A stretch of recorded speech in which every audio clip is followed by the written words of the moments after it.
Well, it's late summer, getting on to fall, and a bit of fall color. Now's the time to think about going moosing. It's something I've done every year for a number of years. Head up to Algonquin Park, see what we can see. Now, unfortunately, moose numbers have dropped off quite a bit, so we may not have any luck this year. But part of the fun of going moosing is to call a moose in. And this is how I do it. Now, I'm not real good at it, but I do try. So what I do, pinch my nose, then I'm going to make a ah sound and then a deeper sound, and we'll see what we get. Ah!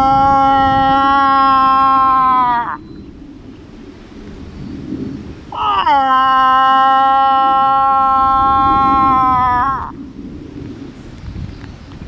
Ah! Ah! Ah! And you want that to be broadcast out over a lake.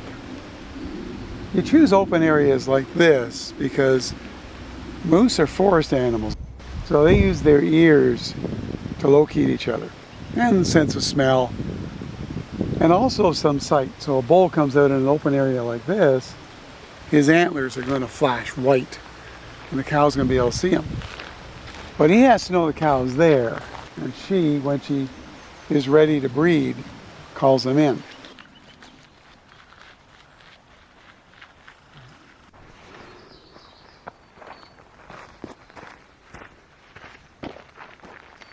So it's a beautiful fall day, and it's just towards the end of the rut.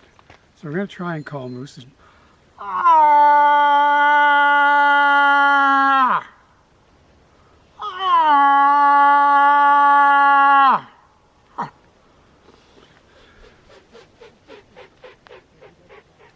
Well, I just called in a raven, so wonderful day. Wait, there's a moose. Looks like a good bull. Let's try a call. Ah! Ah! Ah! Ah!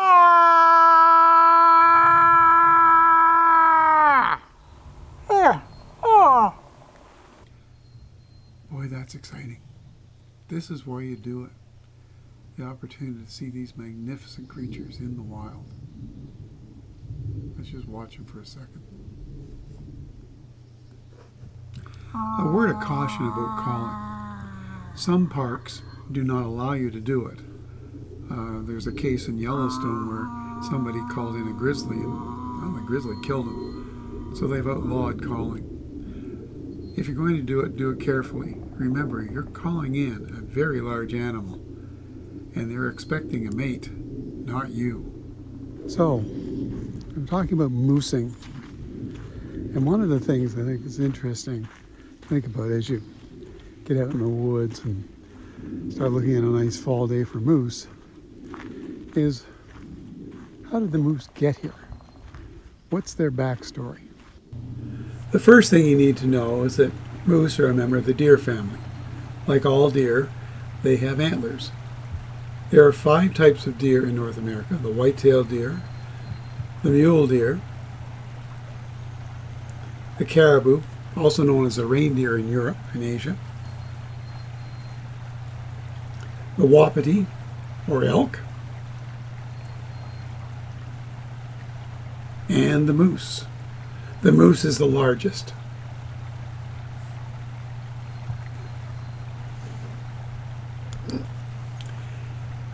It may seem strange, but let's begin the moose's year in the spring.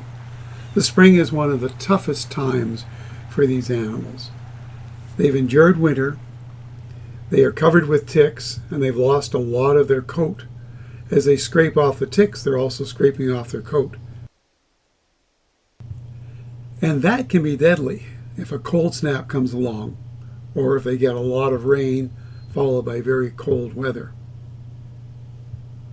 It's also a time when the bull's antlers start to grow. Those little bumps on his head are the beginning of those magnificent antlers. Cows are still with their calves.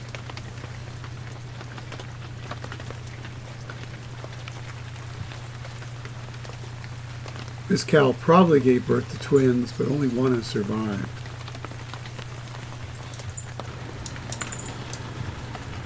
It's scraped off most of its winter coat.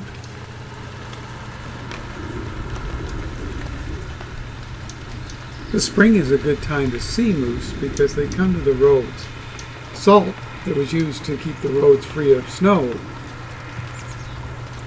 The melting snow washes the salt into the ditches, and the moose come out to feed on it, literally eating the mud to ingest the salt. It's a mineral they need for their health.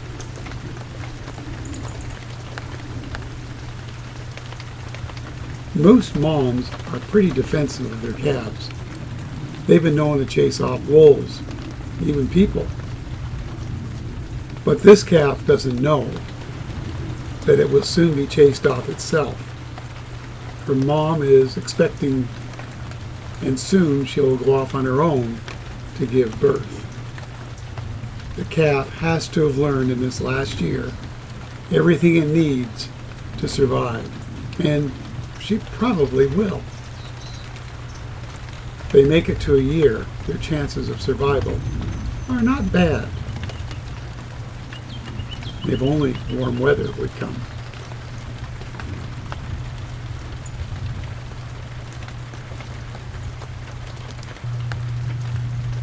A few years ago, I was fortunate enough to come across a cow that had just given birth to a calf. We were on a canoe trip, and we watched as she led her calf out across the marsh. Unlike white-tailed fawns and elk calves, which hide, moose calves must follow their parents almost as soon as they are born. And a cow moose makes a formidable enemy, but there are lots of predators out there. Wolves, black bears, grizzly bears, cougars, they all look for the newborn calves. And if they can find them, mother will put up a defense, but it doesn't guarantee survival, especially if there are twins. This illustration shows what could happen. A bear or a wolf stumbles along and finds two calves. The cow tries to protect one, but the other is left unprotected and typically falls prey. A sad ending. That's why you usually see only single calves. If you're going to photograph moose, be prepared for some surprise encounters. Sometimes they just appear. You must always be aware that a moose is a large and dangerous animal. They can do serious damage to you. They can also do serious damage to your car, especially when crossing roads. Driving at dusk and dawn is perhaps the most dangerous time, and moose are very erratic. I've only seen one or two collisions. None of them ended well for the moose. Fortunately, no one lost their lives in the collisions that I saw.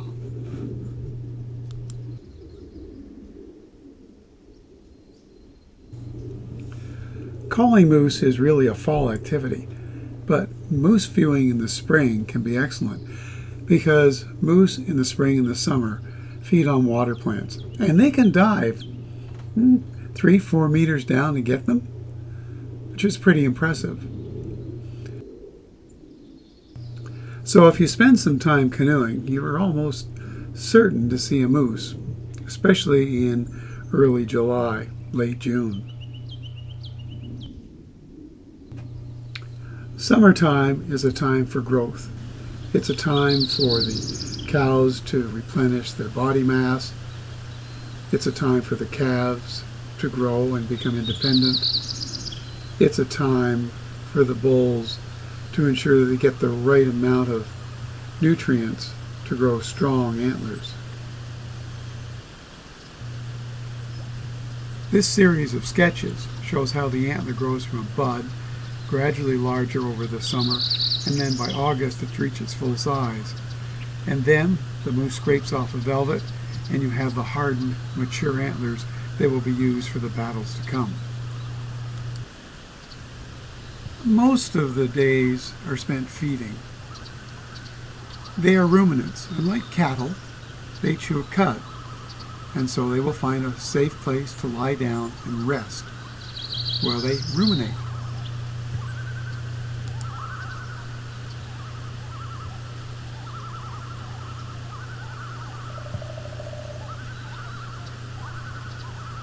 As summer traffic increases, the moose become harder and harder to see. They don't like hot weather, and so as the summer progresses, they will take to the forests or the high country to avoid the bright sun and the hot temperatures.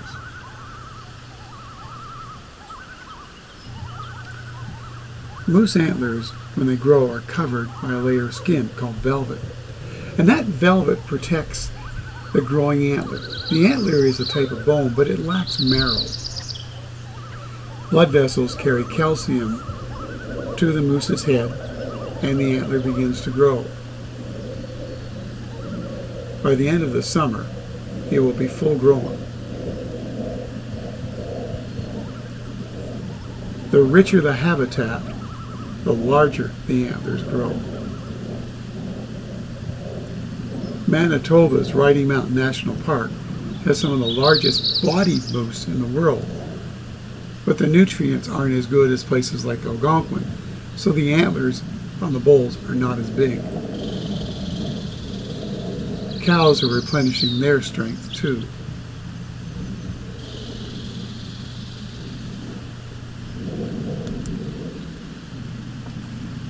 The moose was known to many indigenous tribes as the Twig Eater.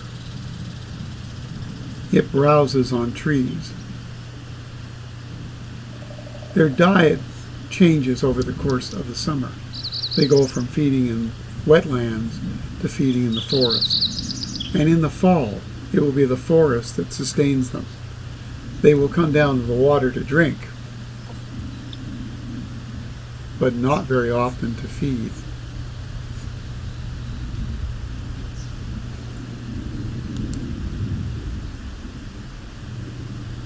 By August, the antlers are nearly full grown, and it is time for the rut to begin.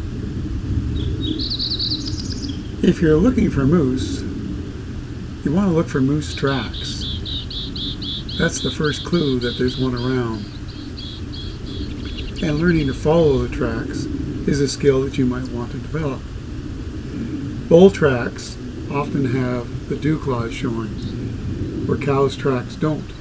And a calf track is much smaller. You'll often see calf tracks, which are much smaller, following their mothers. But look here. That's a wolf track. You don't see that very often, a wolf following a calf moose. I wonder how the story ends. The droppings of moose in the fall look like this. They're dry and solid. They're saving moisture. In the summer, the moose's droppings are moist. Look something like cattle droppings. The rut begins when the bulls scrape off the velvet from their antlers. The tattered skin hangs down. Often the antlers have a reddish tinge from the blood that has dried on them. But soon that will also turn to a brown and then a light-colored beige.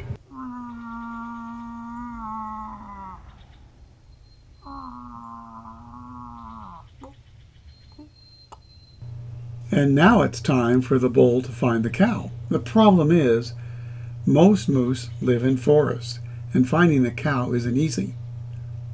But she senses that the bulls are in a loving mood, and she begins to call.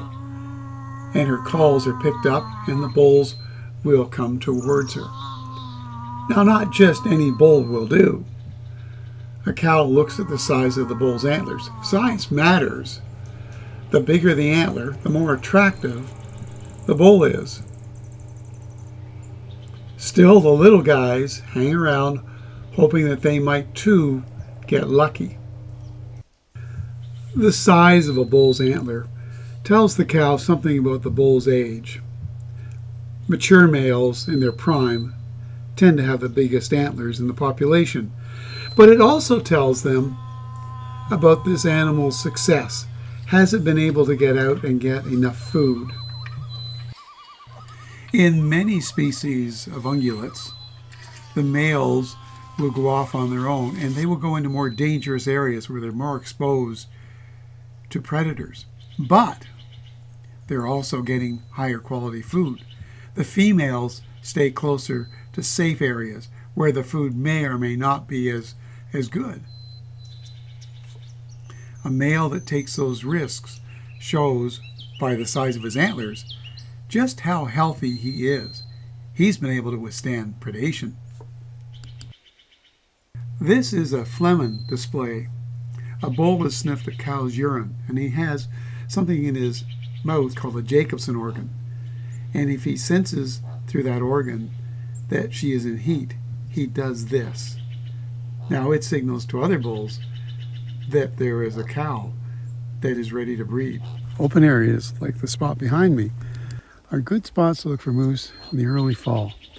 It's open and they can be seen, and their calls will carry quite a distance. So you may want to check out places like this. I found this bull moose in just that exact area. It was well hidden, bedded down, and I thought he was a small bull. At least I did until he stood up, and I felt small. This young bull came into one of my calls. Now, young bulls often respond to the calls because, well, they hope to get lucky and they realize there might not be another bull around. However, I didn't fool him for very long, and I kind of think he was following the trail of a cow. He looked up at one or two of my calls. Yeah. He didn't exactly come rushing over, you may have noticed that. Putting on a fantastic show. And the light, oh my goodness. Gorgeous. All you have to do is put that nice mountain behind it and you got the shot. This is pretty good right here. Yeah. I love the color of his coat, that light color on the top. I get a little bit of reflection in the water from the sun.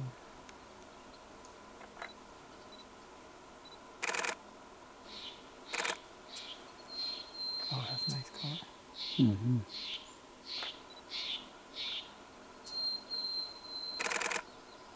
There's the cat's light in his eye.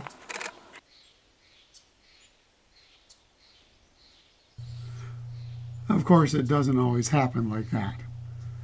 Sometimes you see the moose maybe beside the road and you get the back end of it going away.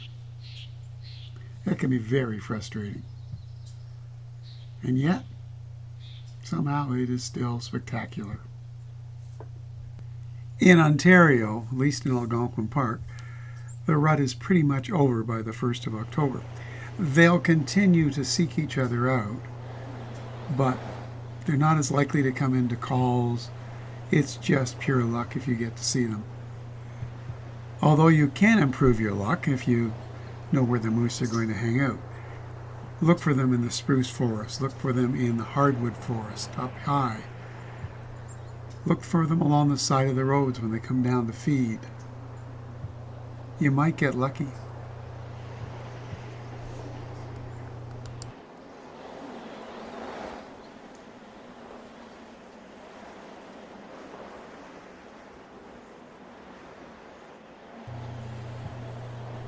Winter is a tough time on moose. And you might think that the longer the winter, the worse it would be. But ironically, the climate change that we're experiencing, the warming, has really impacted the moose. The shortened winters and the longer summers are helping the production of ticks. And there are more ticks on the moose. They're losing more blood to the ticks. And in some places, for instance in Maine, their population has declined by 30%.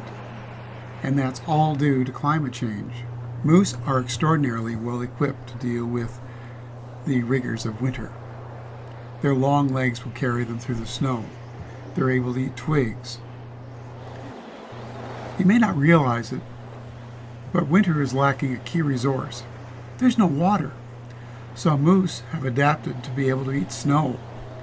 But imagine the amount of energy it requires to melt snow inside your body to meet your needs for water. Try picking up a handful of snow and letting it melt in your hand, and you'll get an idea of what that takes. The warming climate is making things easier for deer, and deer carry a parasite that does them no harm. It's called brainworm, but it passes out through their droppings and then enters the foot of a snail, and then the moose ingests the snail when it's eating plants. Once the snail is ingested, the parasite is released and it makes its way to the moose's brain, where it will eventually kill the moose. Well, I hope you've enjoyed going moosey with me, and I hope you get out sometime to try it. Good hunting.